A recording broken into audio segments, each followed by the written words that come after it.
Hey everyone, I wanted to do a quick rundown of what you can expect to be working on in your SMART notebook assignment.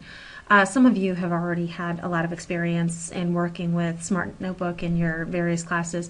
You may have used Pro boards too. Those are the other sort of market contender. The concepts for both are very, very similar.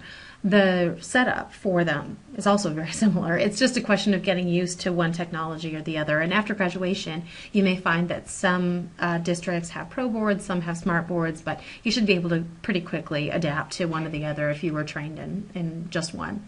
So the first thing I want to have you do is go ahead and go to the Exchange site, and that's exchange.smarttech.com. And you're going to want to go ahead and sign in here. You should have already downloaded your Smart Notebook software at the beginning of the term, but if you didn't, you're going to want to make sure to go back and do that so that you have access to it. At this point, you can see that when you sign in, it says haven't joined yet. If you haven't, you don't believe you have an email associated with an account, or you try it over here and it doesn't work, you can just go ahead and join it for free.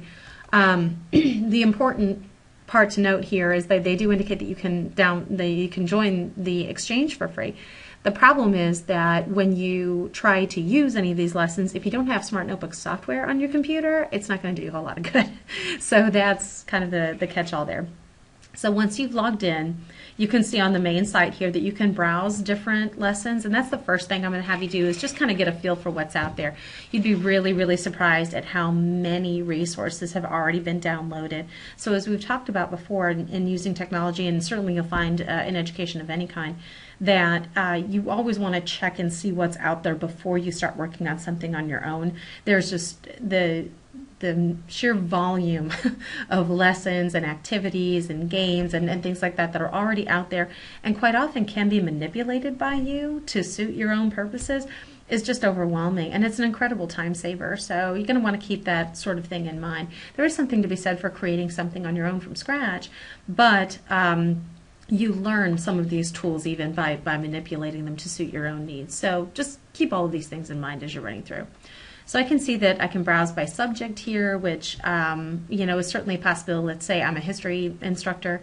It doesn't really matter too much what grade level I'm looking for. I can go ahead and filter that down later on. But if I'm teaching middle and high school, usually I can use those same ones and just manipulate it for our different purposes. So just keep that in mind. If you're in elementary, however, it's usually easiest to just start with the grade level.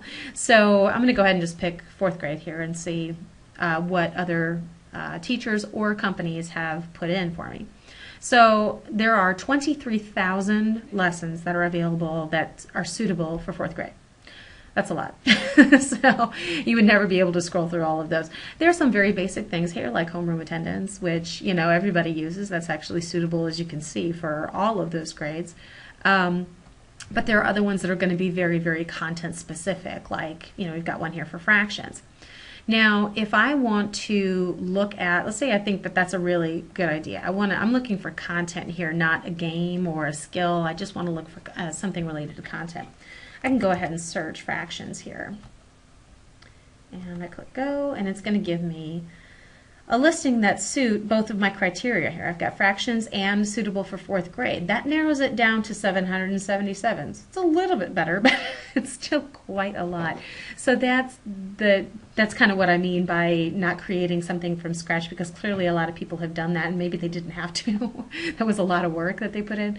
So you can just kind of review through some of these different options, and that's really what this is for, is just playing with it. Get familiar with it, try to understand how it works, outline some of the things that you find particularly useful. But the problem, I think, for a lot of teachers in using Smartboard at this level when they're just starting to learn how to be teachers is that you first of all have to learn the technology. You have to understand what it's for, what it does, how it can be used so that you can fit that. You can even work on lessons, which is what we're going to do here, manipulate some different things, try a couple of different things, maybe modify a lesson, share information that we found. But it's very, very different to write it all down on paper, get all of your content set up and ready to go, and it's something else entirely to deliver it. And that's true of any lesson plan. I mean, you can write down the very best laid plans, but if your practice isn't there, it's not going to get carried out in the right way. So that's what I think a lot of teachers find when using interactive whiteboards is they can come up with great lessons or even use great lessons, but what you're going to want to do in your field experience and your student teaching is to get out there and, number one, the first few days that you're out there, go and watch as many teachers as you can. Find out from your co-op which ones are using Smartboard effectively. Pop in on ones that maybe are just using it as a glorified whiteboard. There are plenty of those too.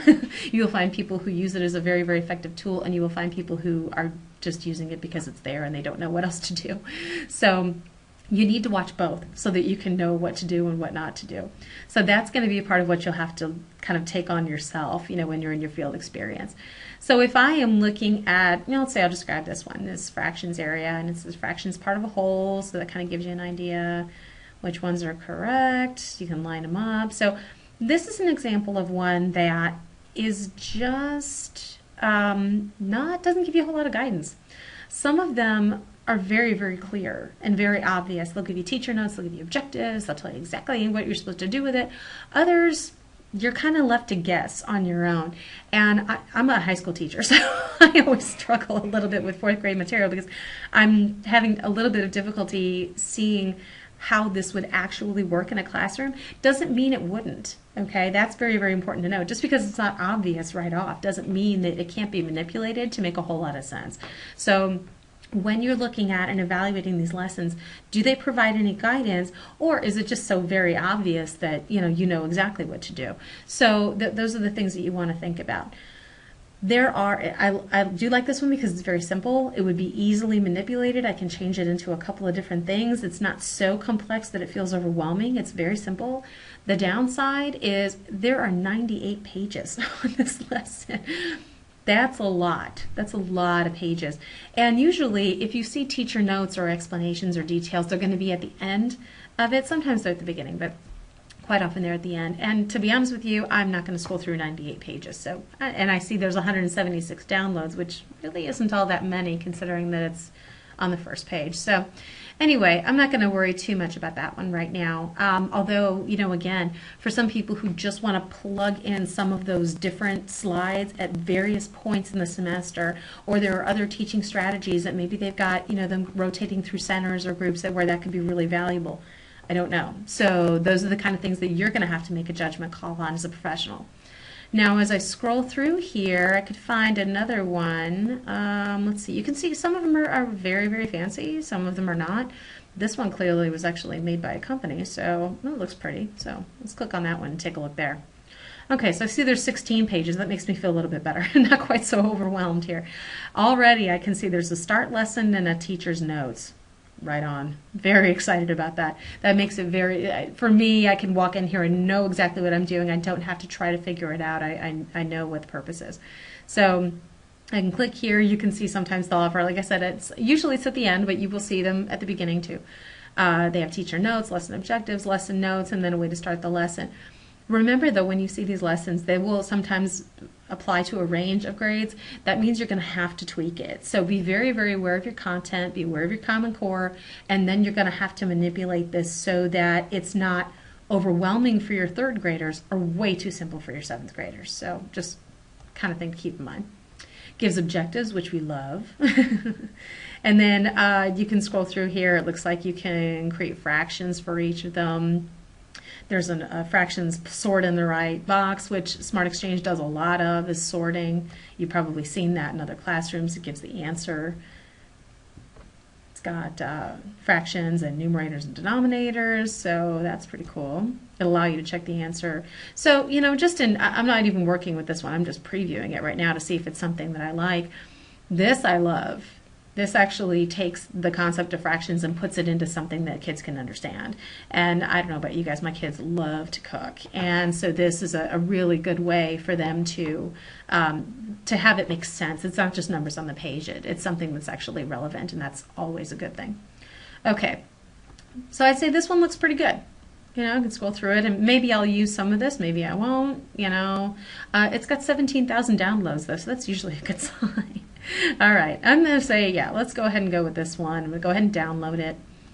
Now, I'm in Chrome, so my download is going to pop in at the bottom screen. If you're in Firefox or another version, you will usually get a note, telling you exactly where it's being downloaded to. You should have a download file. And then I'm going to go ahead and open the file itself, and it's going to open up in Smart Notebook. This is what you should be seeing at this point. If you don't, if this is not popping up and it's telling you I can't open the file, that means you didn't download it correctly.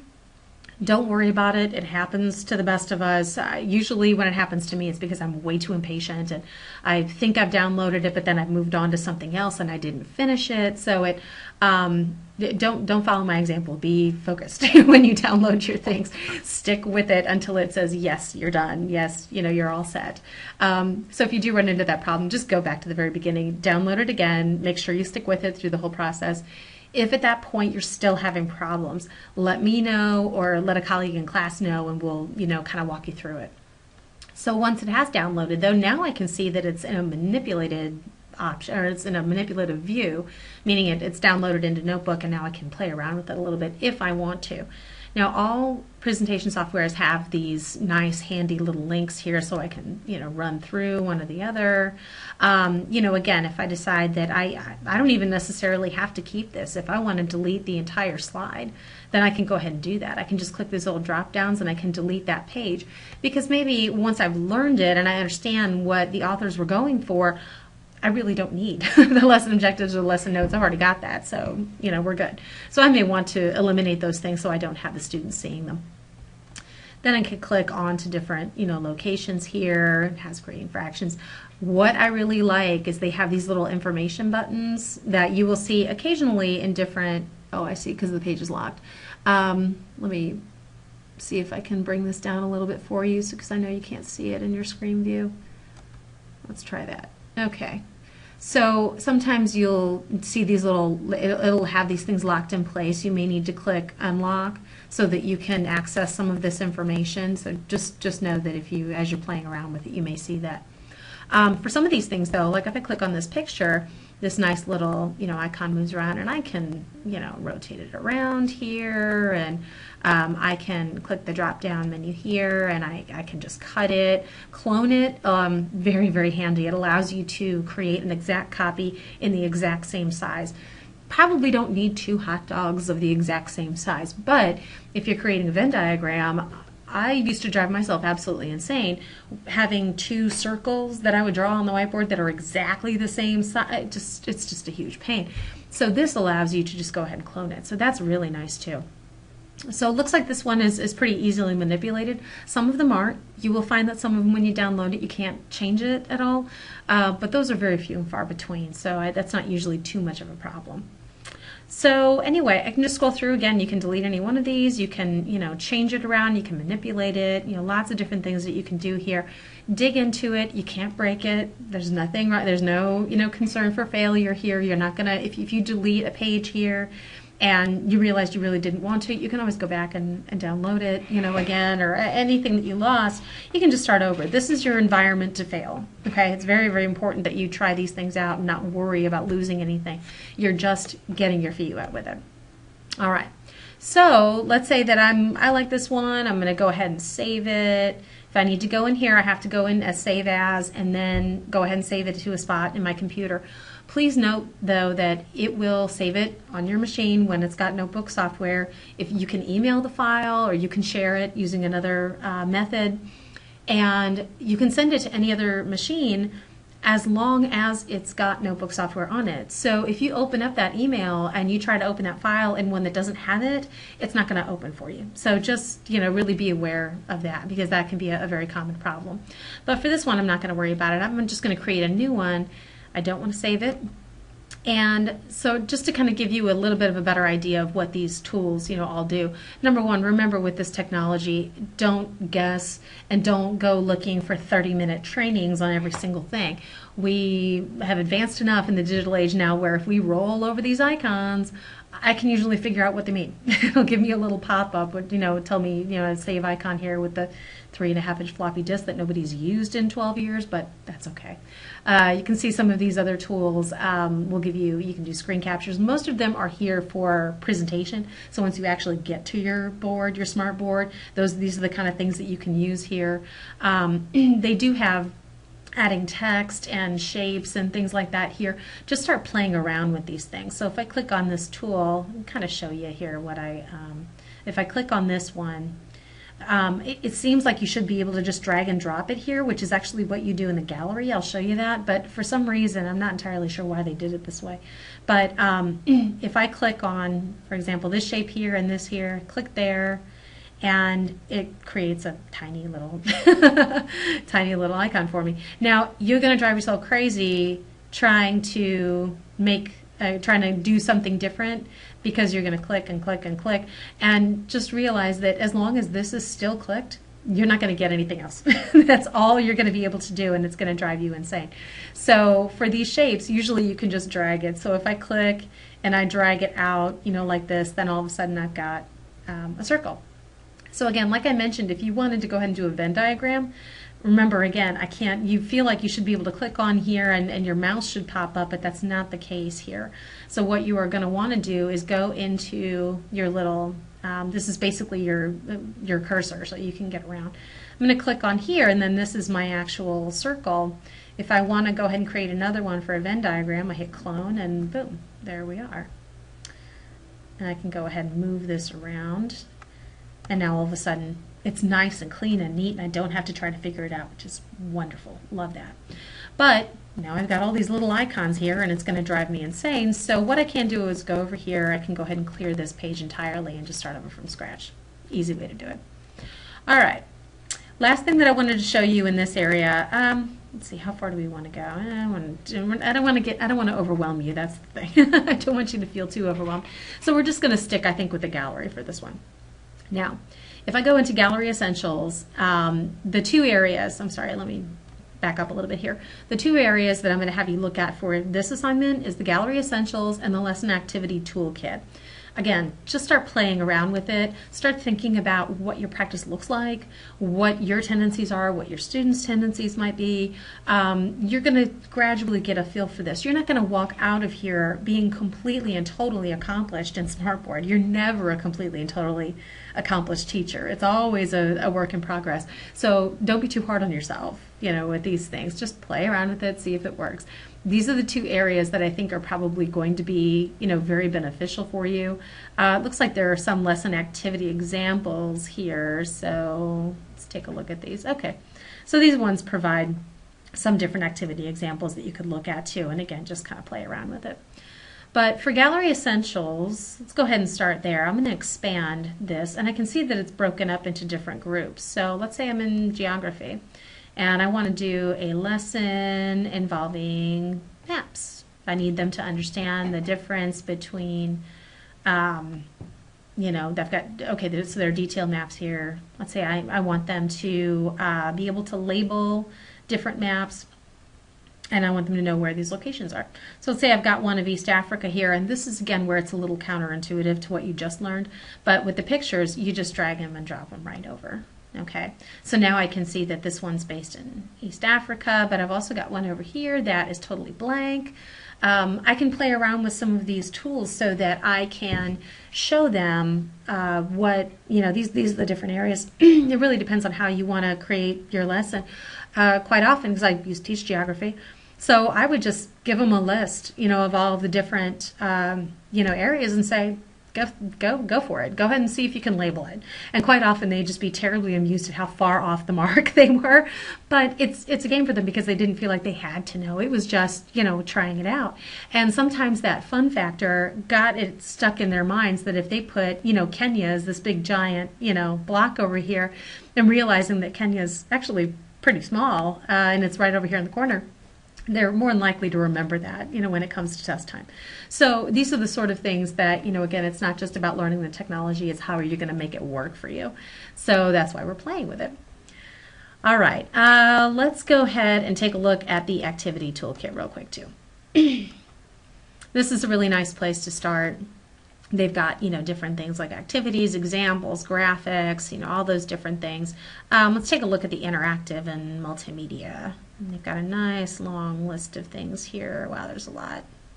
Okay, let's say I want to do hotspots. Hotspots will give me an option as well. So I'm going to go ahead and clear. Can I clear this? I have to go back here, clear that page. Did it keep it for me? Good, it did. Okay. So I can take my hotspots, I can move it, right over into this area. It's going to take a few minutes to load. And what you can do with a lot of these activities and toolkits is, you don't know what's going on. Look for the I or the question mark, and that will usually, give you an idea of what this is for. So these give you all the directions. You can create a hotspot activity. Can set your image, and you can score by distance. So with the basic purpose of this tool is to create a different spot on here and say, okay, 6 of the 6 spots that I have indicated here, 1 is New York, 1 is Zimbabwe, 1 is Madrid, 1 is whatever. You could come up with all these different cities, and they have to get within a certain range of where it is. So again, it kind of turns learning into a game, and that's why this is an extremely popular technology for a lot of teachers. Of course, some of them use it just to highlight PowerPoint too, so it really depends, and you're going to see both. You're going to see both of them being used. So last thing, just to wrap up, just go ahead and play around with it a little bit, see what works for you, and then comment on the discussion board to explain, sort of highlight in your either your screenshots or your screencast, whichever one you prefer, to explain some of the different things that you really like about this particular tool, how you would rate it, based on all of the criteria that we've talked about here, and then just manipulate it and play around with it a little bit and see if it actually is going to make sense for you. Just an additional note about interactive whiteboards in general. There are a lot of questions right now in districts about, well, first of all, everyone's under budget crunch. You know that. Everybody's struggling with their budgets. They always do, but especially these days. And so they need to make sure that the technology that they purchase is going to be used and is going to be used effectively. And in many, many cases, it is. You will go into classrooms and teachers are using it with amazing ways. Some of them aren't using it at all. It's kind of just in the way. It's not always in every single classroom. You will find that as well. And they are kind of at a tipping point right now where they're starting to wonder if smart boards are $3,000 a pop, and that's really expensive. That's a very expensive technology. When you consider that Chromebooks are $250, they always have to think about, is this technology actually worth that price tag? Does it really make that big of a difference in student learning? And so interactive whiteboards are one of those tools that it's very, very effective. Students love it. Teachers love it when they use things like this. They really, really do like it. But there are lots of things that cost that much that they would really like too, and so everyone has to think about, okay, well, if we have these boards and we try to get them in every single classroom, is that really a beneficial use, for our dollar? And so just, be aware of that as you go into the classrooms, you're going to find some have it, some don't. When you get into your own classroom, if this is a fundamental technology for you and you want to use it every single day, be sure that your IT team knows that. They're more than happy to provide what they've got, for you if they think you're actually going to use it, but you need to communicate regularly with them. Okay, thanks everybody and good luck. I can't wait to see what you come up with.